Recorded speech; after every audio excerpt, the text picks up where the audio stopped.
Hello and welcome to Bite Size Panel Edition, where we take a quick but deep look at the human condition at home, at work, everywhere.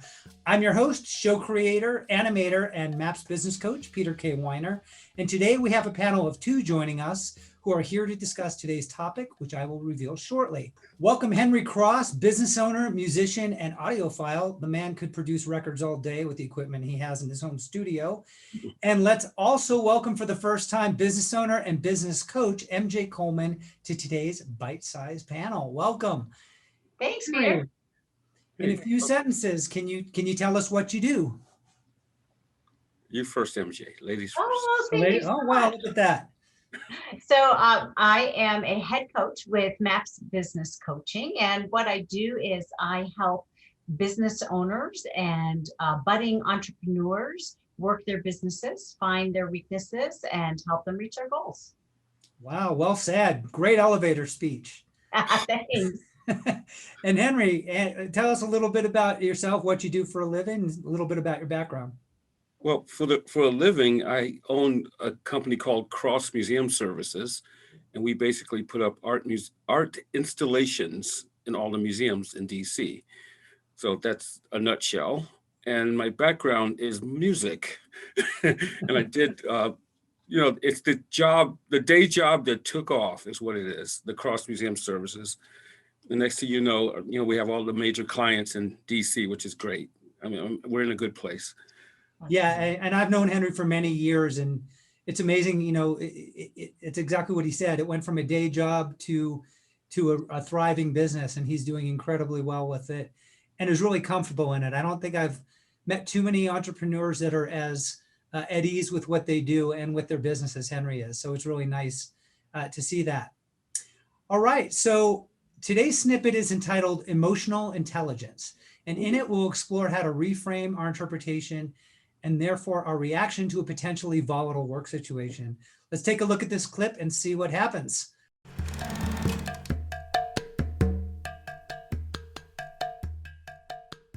When everything is going as planned, we operate within our normal energy range. For us, normal might be giving people the benefit of the doubt or getting really excited about a project we're all working on.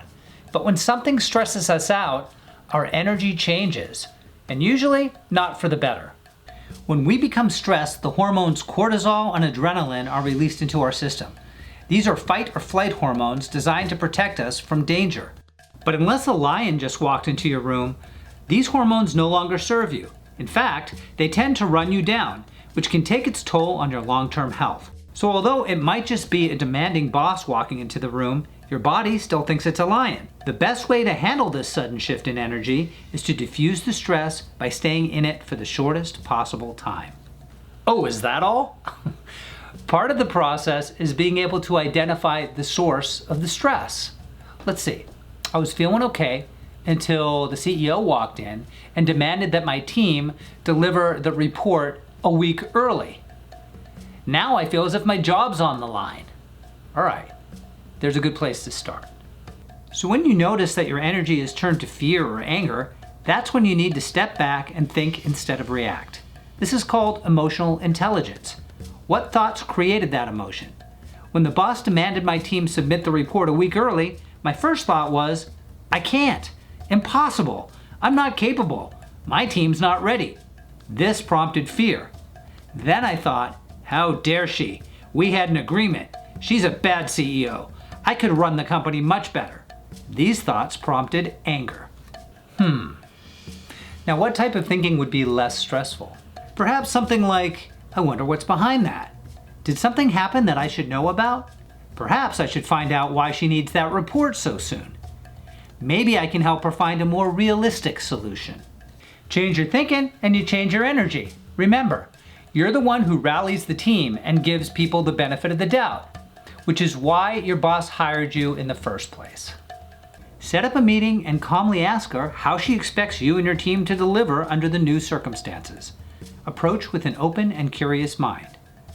Soon you will see the situation through the CEO's eyes, and the CEO will see it through yours. She might even appreciate that you included her in the solution by asking her advice. This is a great way to get back to your old win-win energy. When things go sideways, you will get stressed. Remember to breathe and find your pre-stress mindset. Use emotional intelligence and leave the fight or flight reactions to the animal world.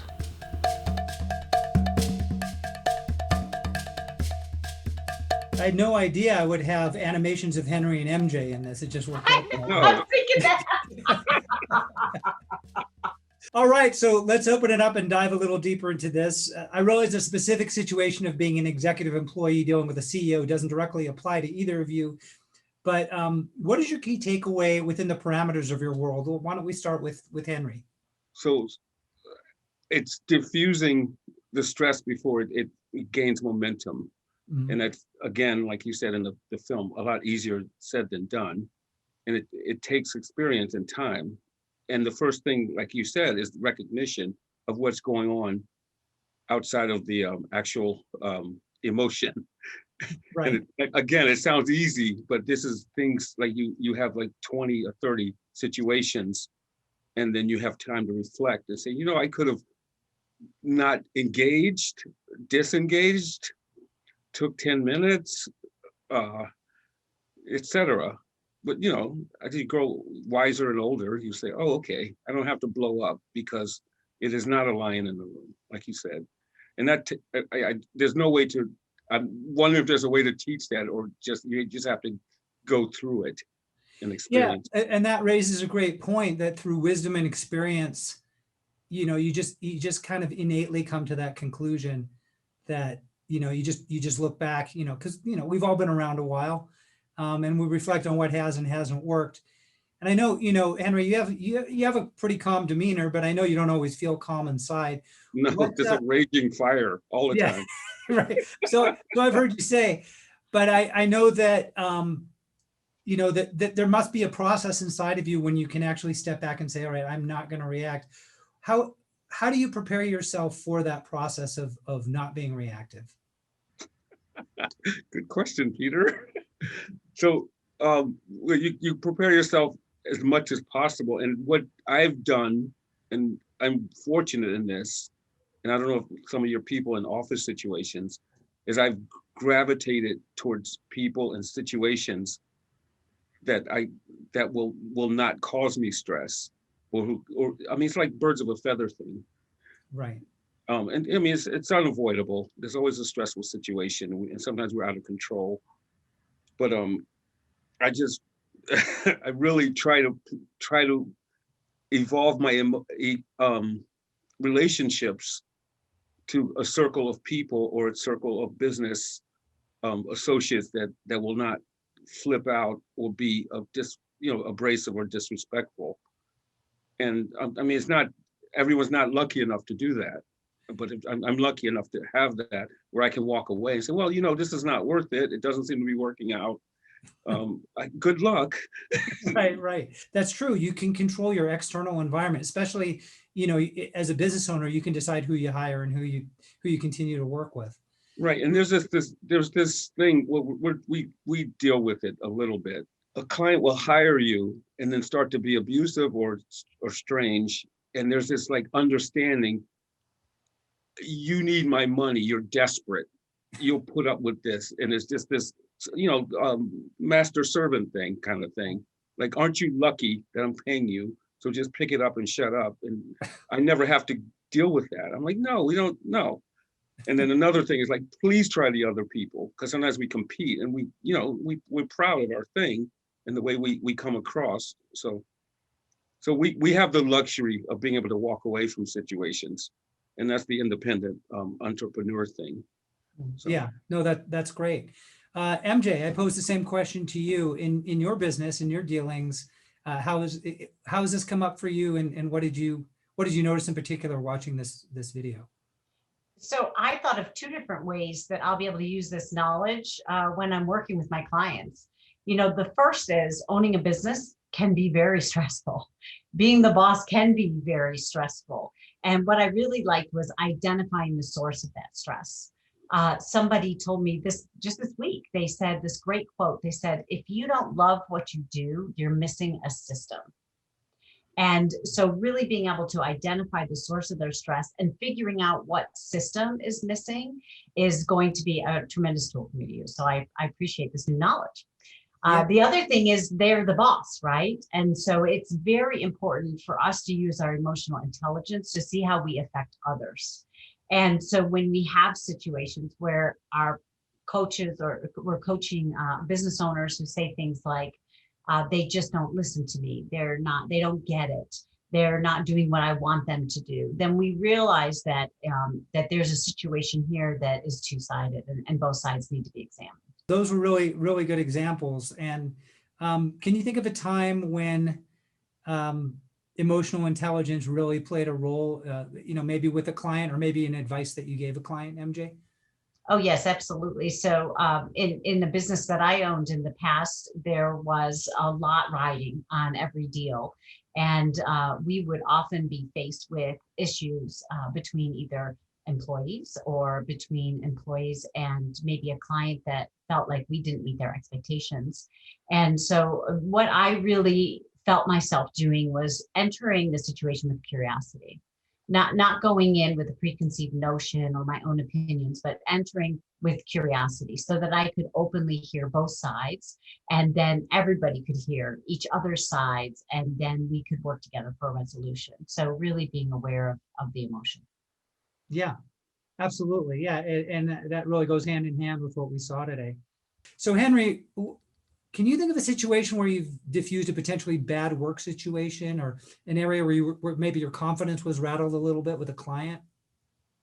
Yeah, so, being an entrepreneur, be myself, there's this whole thing, like I got to be independent, I got to handle every crisis, etc. So there was, one project, it just got like so overwhelming. I'm losing sleep, blah, blah, blah. Person's difficult. The logistics are not lining up. And then I'm like, well, there's another company that I can just engage as a sub. And then I'm not alone in my little echo chamber.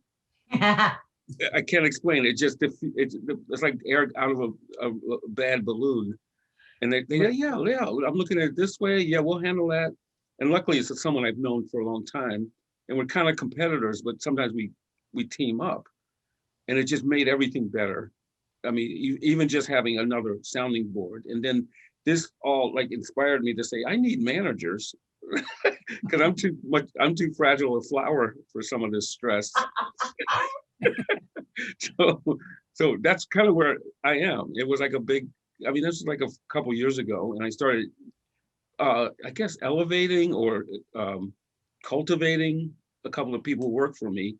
And you're smart enough.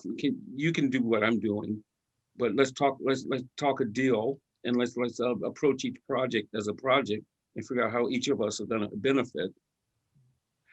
I don't know if that answered your question. No, absolutely. It's on a grander level. It's really preemptive what you're talking about. So to have the right support staff, to hire the leverage you need, to recognize what you want to be doing and what you're best at. Yeah. And what maybe somebody else could handle better than you, or something Right. that you don't want to handle. That was kind of a revelation. It was kind of a business pivot, actually, because it's like you just say, "Oh, I just have to be a good person to set things up." And there's a music parallel to this. So you're making an album, and you're thinking you got to play the bass. Your band can only do this, blah blah blah. And you said, "Oh, let me do what I think." Paul Simon does this a lot. Let me bring a keyboardist in who's never heard anything. He just sits there and he's a specialist and does all of the work and makes this cool things, and I can use it or not use it. It's just this whole, I guess it's delegation or partnership modality, which just was a revelation to me. Because we're raised to be independent and fierce, and that's the first part. But there's a point when if you want to move to another level, don't expect yourself to have to take on all of that. And that was just a big revelation. It's just find people you trust and partner up. That's the gist of it. It's all you, MJ. So there was one particular situation where we had somebody who did not have all the facts, but they thought they did have all the facts, and really trying to get them to a space where they would listen was the biggest challenge. And so oftentimes it's just taking a break.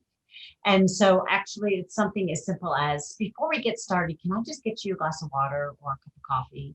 And just taking that little break, just enough for them to kind of calm down. Just like the video said, they had the initial thoughts, they probably were prepared for this meeting and they were going to fight that fight. And then when they get in and see that I'm 5'4" and kind of a small, defenseless person, and they calm down, then we were able to get the emotions settled down and be able to move forward. Right. And then you're speaking each other's language and there's nothing getting in the way of that.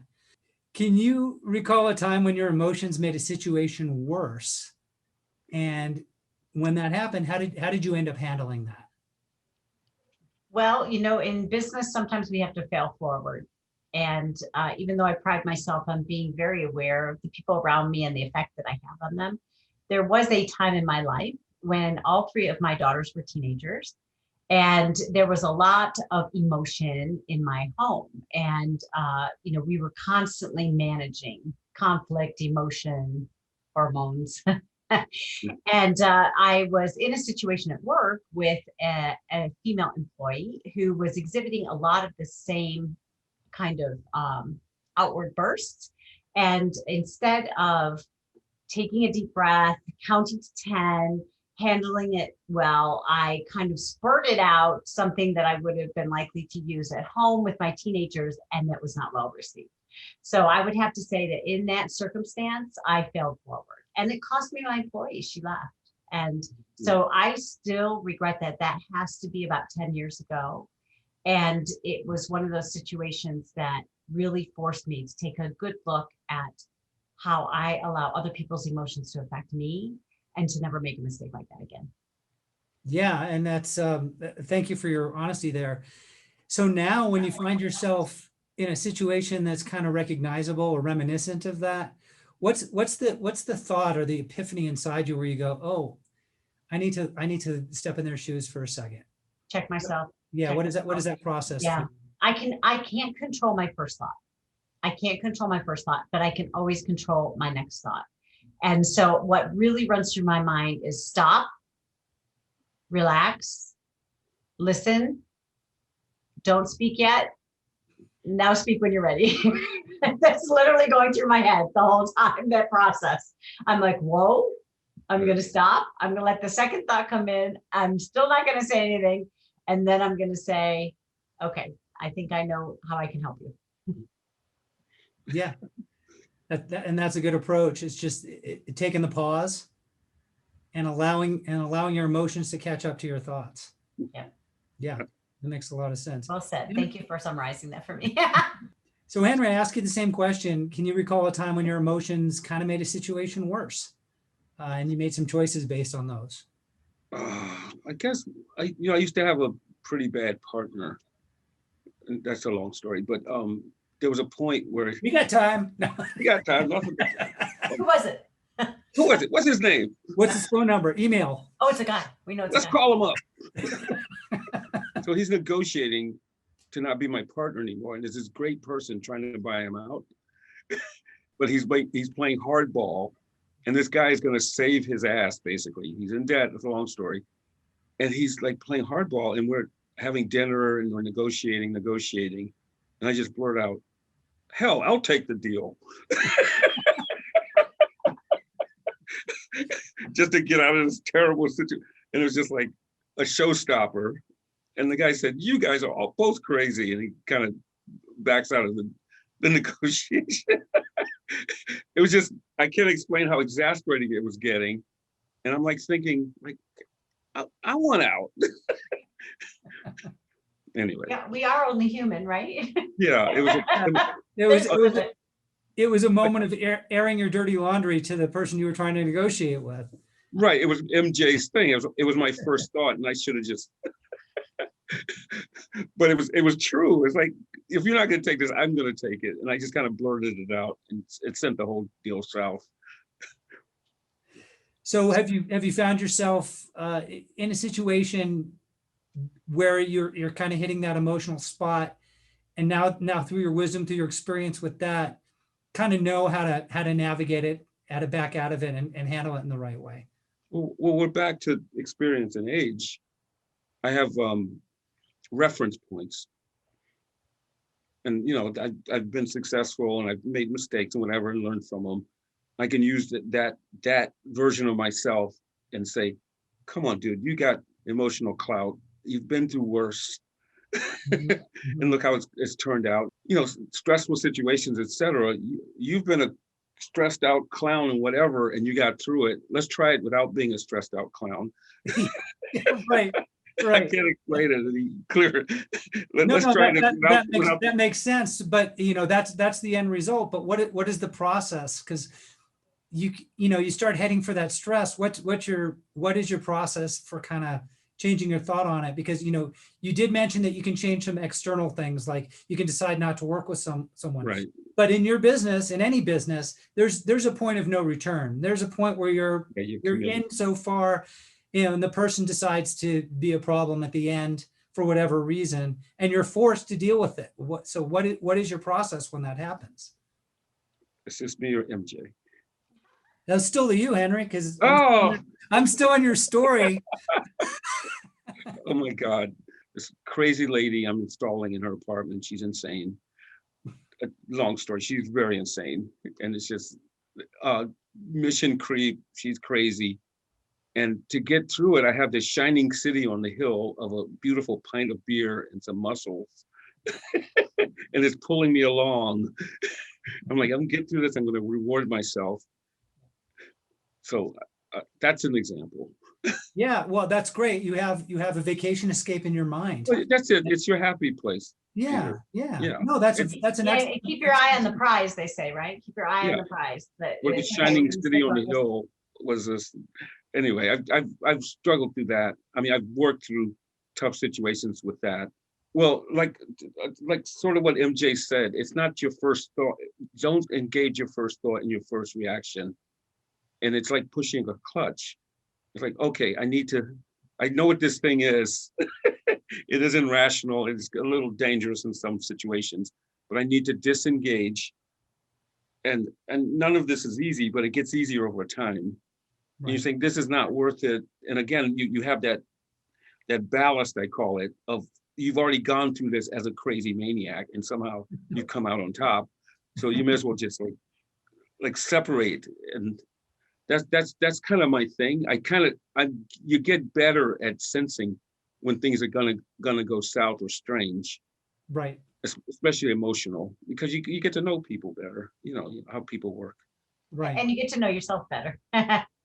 Yes. And you give yourself credit is what you do.